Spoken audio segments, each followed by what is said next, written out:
Good evening, I'm Crystal Flintrop. Just under a year from now, Americans will head to the polls for the general election in November. But for now, many candidates are focusing on their campaigns and making it through the primary election. We take a look at the Minnesota Legislative District 26A race.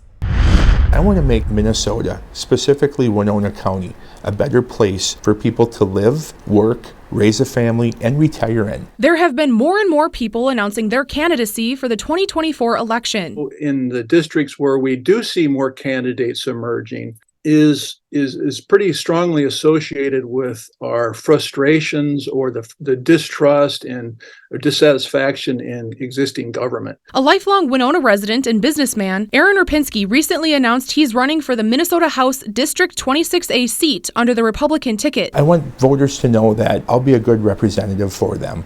I'll work for them. I'm ready to listen to them. And I believe that we should look at policies by consensus.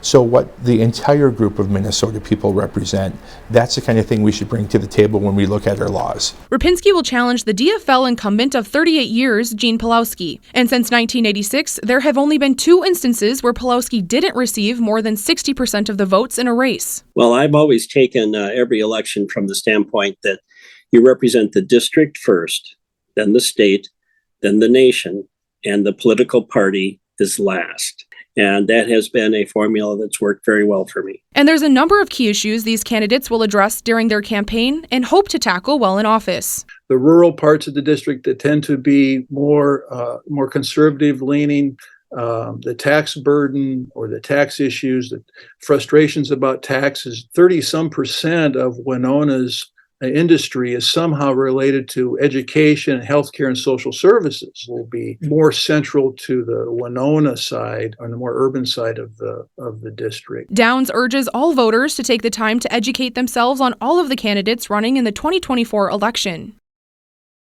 It is still early, so more candidates may announce they're running in the 2024 race for this seat. The filing deadline is June 4th of next year.